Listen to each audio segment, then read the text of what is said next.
వాసుదేవరెడ్డి గారు అంటే కోర్టులని ఎవరైనా సరే గౌరవించాల్సిందే. ఏమంటారు, ఎక్కడైనా అంతిమంగా న్యాయం గెలుస్తుంది అనే ఒక మాట ఎవరైనా ఎందుకు మాట్లాడతారు?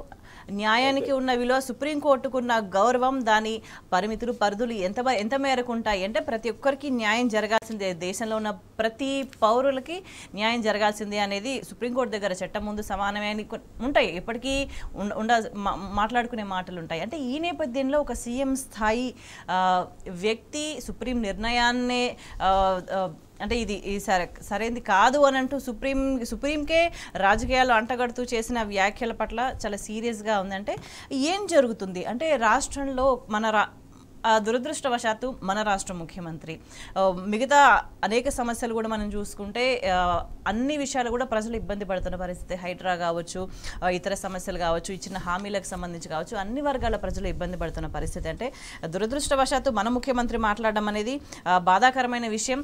అంటే ఈ నేపథ్యంలో అంటే సుప్రీంకోర్టు నిర్ణయం పట్ల కూడా అట్లా స్పందించే ముఖ్యమంత్రి ఉన్న రాష్ట్రంలో ఏం జరుగుతుంది అని అనుకోవాలి?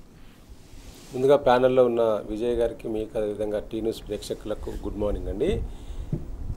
ఈ రాష్ట్రానికి రేవంత్ రెడ్డి గారు ముఖ్యమంత్రిగా ఉండడం తెలంగాణ ప్రజలుగా చేసుకున్న దురదృష్టం.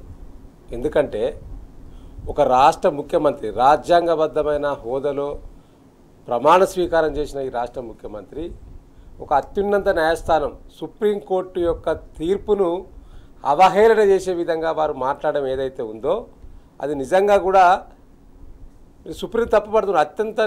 అత్యున్నతమైన న్యాయస్థానం. ఇప్పుడు చట్టం ఎవరికి చుట్టం కాదు. అట్లనే న్యాయస్థానాల మీద గౌరవం ఎంతటి వారైనా గౌరవించాల్సిన వ్యక్తులు మిలాఖత్ అయి చెప్పి బెయిల్ ఇచ్చిండ్రని చెప్పి ఏదైతే వాక్యాన్ని ఇచ్చిండ్రో దాని మీద నిన్న సుప్రీం ధర్మాసనం కూడా స్పందించింది. ఈ రాష్ట్ర ముఖ్యమంత్రికి ముట్టికాయలేసింది. అంటే ఇంత చీప్గా ఇప్పుడు అనేక సందర్భాల్లో మనం ఈ టీ న్యూస్ వేదిక ద్వారా చర్చించుకున్నాం.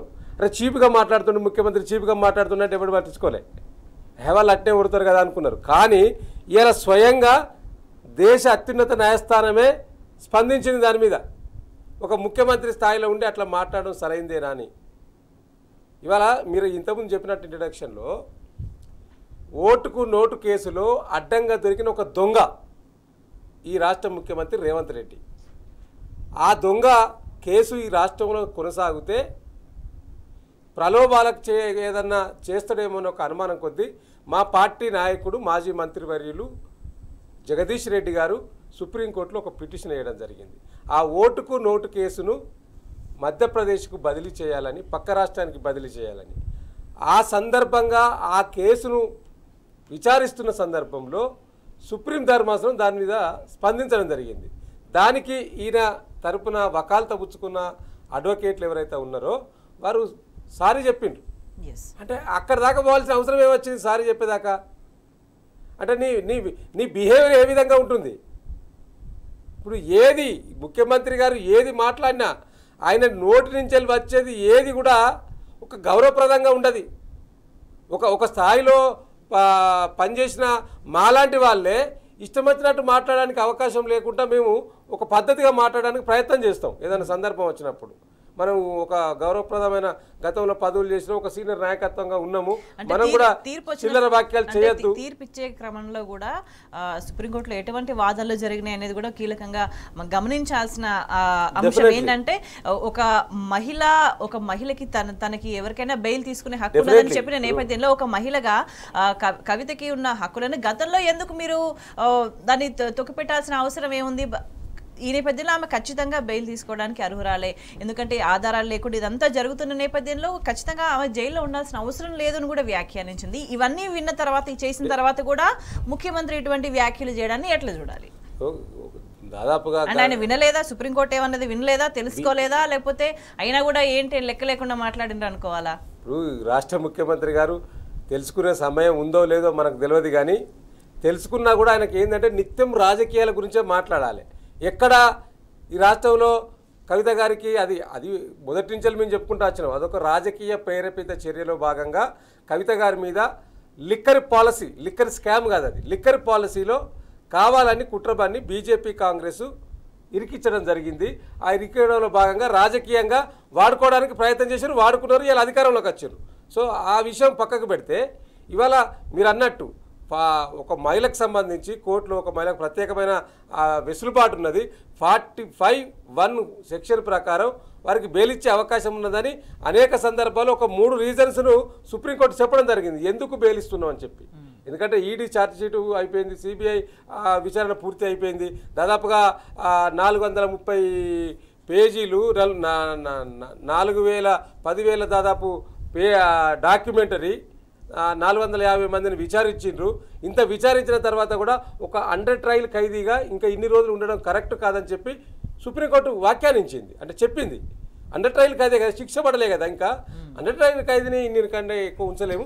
దట్టు ఆ కేసులో సేమ్ కేసులో ఢిల్లీ డిప్యూటీ సీఎం సిసోడియాకు బెయిల్ వచ్చింది. సో దాన్ని కూడా ఎగ్జాంపుల్గా తీసుకోవడం జరిగింది. సో వారికి వచ్చింది కాబట్టి ఆటోమేటిక్గా ఈ తనకు కూడా వర్తింపజేస్తారు కదా తప్పకుండా. అవే సెక్షన్లు అవే కదా, ఈడీ సిబిఐకి సంబంధించిన అంశాలే కాబట్టి. సో కాబట్టి ఇవన్నీ చెప్పి బెయిల్ ఇచ్చిన తర్వాత కొంతమంది తెలంగాణ రాష్ట్రంలో ఉన్న ముఖ్యమైన నాయకులు అంటే సిపిఐ నారాయణ గారు తన గౌరవంగా చెప్పిండు, ఒక ఆడబిడ్డకు బెయిల్ వస్తే దాన్ని తప్పు పట్టాల్సిన అవసరం లేదు, కోర్టులను గౌరవించాల్సిందని చెప్పి వారు ఒక హుందాగా మాట్లాడిండ్రు.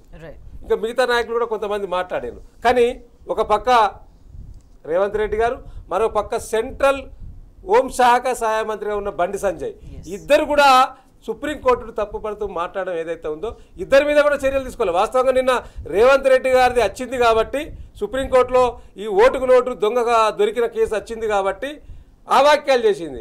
బండి సంజయ్ మీద కూడా సుప్రీంకోర్టు వాక్యాలు చేయాల్సిన అవసరం కూడా ఉన్నది. ఎందుకంటే ఇట్లాంటి వారా ఈ రాష్ట్రంలో రాజకీయాలు వెళ్తున్నది, ఇట్లాంటి వారికా మనం ఓట్లేసి గెలిపించింది.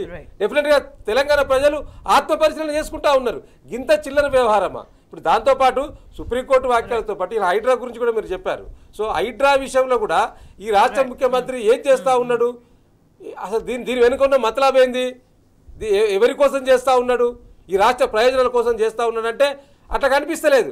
డెఫినెట్లీగా హైడ్రామా వెనుక ఈడెన్ ఏజెండా దాగి ఉన్నది. ఆ ఈడెన్ ఏజెండా ఏంది అంటే ఇప్పుడు జరగబోయే హర్యానా ఎన్నికలు కావచ్చు, మహారాష్ట్ర భవిష్యత్తులో జరగబోయే మహారాష్ట్ర ఎన్నికలకు కావచ్చు, ఢిల్లీకి కప్పం కట్టాల్సిన అవసరం ఉన్నది. ఆ ఢిల్లీకి కప్పం కట్టాలంటే ఇట్లాంటి బడాబాబులను బెదిరిస్తే ఆమెను వారి చేతికి అందుతాయనే ఒక ఆలోచన మాత్రం ఉన్నట్టు ఇలా అనేక సర్కిల్లో చర్చ జరుగుతూ ఉన్నది. ఇది వాస్తవమే అనే కనిపిస్తూ ఉన్నది. ఎందుకంటే ఇప్పటికే ఇలా నిన్న ముఖ్యమంత్రి గారే మాట్లాడారు కదా, ఎందుకంటే అధికారులు కానీ రాజకీయ నాయకులు కానీ మీరు బెదిరింపులకు చేసి డబ్బులు వసూలు చేయొద్దని ముఖ్యమంత్రి స్వయంగా మాట్లాడిండు. ఆల్రెడీ వసూలు చేస్తా ఉన్నారు మంత్రులకు సంబంధించిన నాయకులు, రేవంత్ రెడ్డి గారు ముఖ్యమంత్రి. ఇదంతా ఒకవైపు జరుగుతూ ఉంటే కానీ ఈ క్రమంలో నష్టపోతున్న పేదల జీవితాలు మాత్రం డెఫినెట్ గా ఇప్పుడు దీని గురించి మనం వివరంగా మాట్లాడదాం.